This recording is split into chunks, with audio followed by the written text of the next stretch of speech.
Hey there, my name is Fielding Belk. I'm a doctor of physical therapy. I'm so sorry I cannot be there live with you all.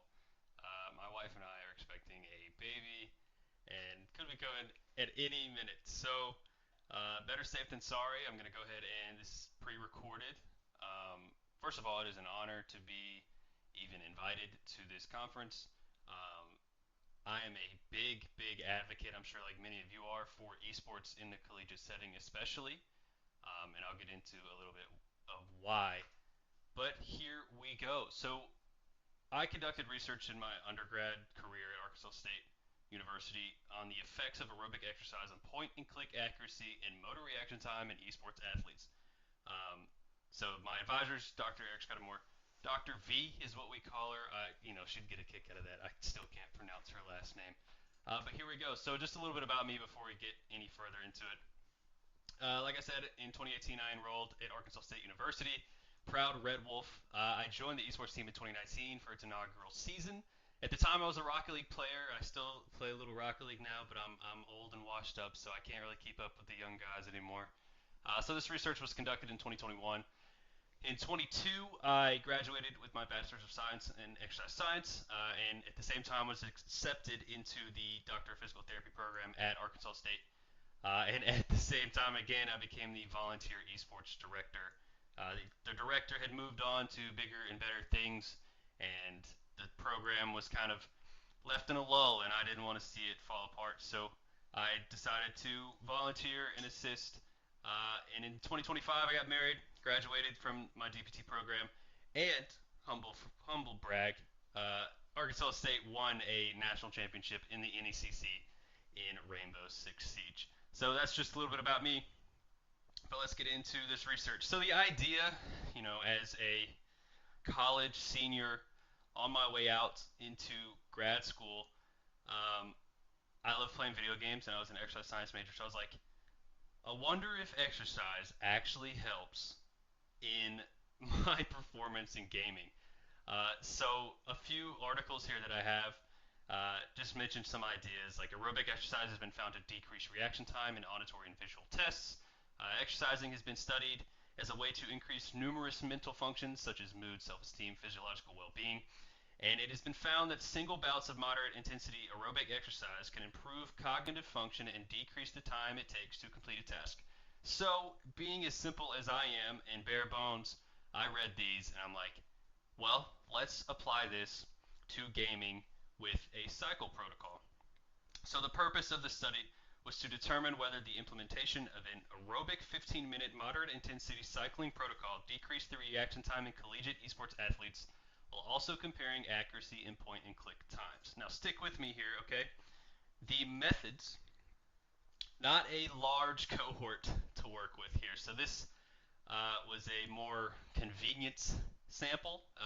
12 males from the university esports team volunteered to participate in this study, mainly because I was their teammate and I asked for some help, but they did come out and help out. So obviously the requirements was to gather their consent, free of diseases affecting the central nervous system, free from use of prescribed and recreational drugs, and 5 years of gaming experience. We wanted them to be familiar with the gaming scene and computer and or keyboard and mouse especially. So that was an important aspect of this study. So the procedure. The participants self-reported their age, sex, academic year, esports experience in years, their dominant hand, and warm-up style, height, weight, resting heart rate, and 45 to 55% of their heart rate reserve were calculated by the researcher, also known as me, and we'll get into that heart rate reserve here in just a moment.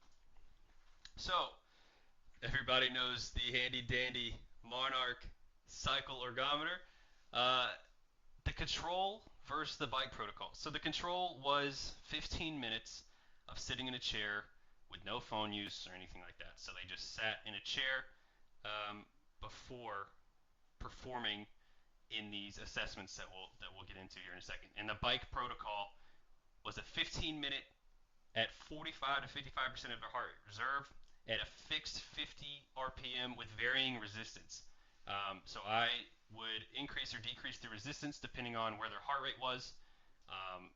So we'd keep them in that 45 to 55% of their heart rate reserve. So both of the trials, whether it was control or the protocol, were followed by 3 AIM-HERO assessments. So let's get into the procedure itself. I'm going to move myself out of the way. 2 sessions separated by 24 to 48 hours. So they would perform a control session and they would perform a cycle protocol session. 3 familiarization trials of AIM-HERO and the reaction time program were performed prior to the 15 minutes, whether it was sitting or the cycle protocol. And it was a counterbalance trial, so every other participant would start with the cycle protocol, and then every other participant would start with the control. So participant number 1 would get the cycle protocol, participant number 2 will get the control, and vice versa, all the way up until 12. But every participant completed both within 24 to 48 hours. So the programs themselves, move myself out of the way here one more time. AIM-HERO, so we chose AIM-HERO mainly because of the ability to be offline. There are a lot of AIM training programs that I'm sure many of you are familiar with. I ended up going with AIM-HERO just because the latency issue. I don't want to dig too deep into latency and connectivity. We all deal with that in the esports realm. But AIM-HERO is just a simple point-and-click assessment. And what we did, it was a 2-minute trial, and we just instructed the participants to click as many targets as they could within 2 minutes. And the program would provide statistics at the end of each trial, whether it was how many times clicked, how many targets clicked, time between each target. It really worked well for this scenario. So Program Studios in 2016, just to mention who put it out. And reaction time test. So the reaction time test, not as specific as the AIM-HERO, or not as, I guess, expansive as the AIM-HERO program. That was on human benchmark, and this is what the AIM-HERO program looked like. So our trial didn't have all the targets on the screen at once. One target would pop up, they would have to flick to it and click it. Whether or not they hit it or not, they could click more than once. So they could click, like if they go for this target on the far right and they flick to it and miss, they can click again. And then the reaction time test from human benchmark started with a red screen, and as soon as it turned green, the participant would click and it would give them a time, and we recorded that. Each one of these was completed 3 times after the protocol or the control. So let's get into the statistical analysis. This is a mumbo jumbo about how we did our analysis. So the data was reported as a mean and standard deviation. A one-tail dependent t-test was used to evaluate differences in reaction time, accuracy, which is the number of hits divided by the number of clicks, and average time taken to hit each target between control and moderate intensity cycling trials for each participant. Cohen's d-effect size was calculated by subtracting treatment scores from control scores and dividing by the pooled standard deviation. Statistical significance is considered when p is less than or equal to 0 or 0.05, and all analyses were conducted using SPSS statistics. So a lot of mumbo jumbo, but this is what we're here for. This is why we're here. When I saw these, I was a little bit disappointed because every researcher wants their hypothesis to blow it out of the water and make a lot of sense. But as you can see from the MIC, which is the moderate intensity cycling protocol, and the CON, which is control, the reaction time from the cycling protocol, and remember, reaction time we want it to be lower, okay? We want reaction time to be lower because that's the faster it is to get to a target and click. So this is in milliseconds. It's the protocol, it seemed to increase the reaction time by 10 milliseconds, and we don't think that's a lot. But in gaming, every millisecond matters. There's a large standard deviation. We'll get into that here in a moment. And then, let's see. The accuracy, which I was actually happy to see, accuracy did increase after the cycling protocol. Again, it's only about, that's less than 4 points. So it's not the greatest significance. However, any improvement is good improvement.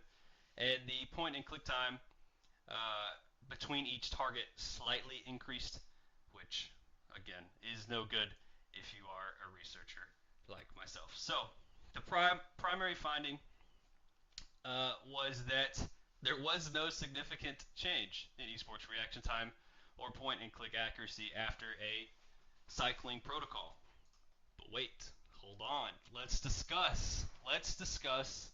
Just a little bit about some of the outliers and how this might actually make sense just a little bit. So the mean accuracy for the moderate intensity cycling protocols was 3.6% greater compared to the control, and an effect size 0.38 was found. Again, maybe grasping at straws, but there could be something there if we built on it and went a little bit further. The large standard deviation from the cycling protocol trials within the reaction time test suggests that there's a high inter-individual variability in response to the cycling protocol. And we'll see this here in just a second. What I thought is that, maybe it helps some and maybe it hinders some. And something that I wish we could have captured in this was maybe build a foundation of the exercise background of these participants, because if you bring somebody in that's never been to the gym or doesn't exercise a lot, and then you put them on a bike and you're like, okay, now click these targets faster, they might be under a lot of stress and they might not be able to perform like they normally would when they're sitting at home or in the esports space playing in competitive matches. So again, it could be dependent on the individual. So this is something that, this third point is something that I'm really grasping for straws here. 4 participants showed a decreased reaction time. Again, you want to decrease your reaction time because that's faster. Ranging from 6.7 milliseconds to 52.7 milliseconds following the cycling protocol. On the other end of that, 3 participants showed an increase in reaction time. That's bad. From 27.7 to 32.7 milliseconds. And there was a 4th participant who was an outlier with an increase of 110 milliseconds from the cycling trial. And the other 4, there was no real difference between their 2 trials. It's not even worth. I didn't even think it was worth putting in this just because of the small change from control to the protocol. So 4 responders, 4 non-responders, and 4 negative responders is really my grasping at straws to make this seem like it was an important research article, but that's what we got down to, and that's what it was. And at the end of the day, every gamer is different. It depends on their warm-up style, and it depends on their prior level of skill. Like, these guys were all just from a collegiate esports team that had just started. Really just a group of college esports athletes that played from home and that made a team. Like myself in 2019, I played from home and just came out to a tryout and somehow made the team. And that's how these guys were. So, if this study could be replicated at a larger scale with a larger sample with maybe some professionals, in the CSGO scene or the Valorant scene, I'd be interested to see what happens. But that is that. And the considerations of what could have changed or what wasn't enough for this study, it's possible that the 15-minute moderate intensity protocol wasn't intense enough to induce a strong response. So we could have maybe increased that from 45 to 55% of their heart rate reserve to maybe 60, 75%. That's getting pretty high, but that's just a consideration. And it's possible that the effects of aerobic exercise didn't last long enough to carry over into the examinations. So I forgot to mention this earlier, but they would perform their bike protocol, get off the bike, and immediately sit down, perform 3 of their reaction time tests, and then perform 3 of the point and click tests. So it's possible that after those first few, the effects of the aerobic exercise was slowing down. So that's a possible limitation here of the study. But hey, I appreciate you even watching this and listening. Good luck to everyone presenting. There's my information on the screen. Feel free to reach out if you are interested in chatting more. I can't wait to watch some of the recordings back and see what everyone else has done, because it's probably very interesting, and maybe some even have positive outcomes unlike mine. But, reach out. Thank you so much again. Good luck to everybody. Thank you for being an advocate for esports, and we'll see you around. Hey there, my name is Fielding Belk. I'm a doctor.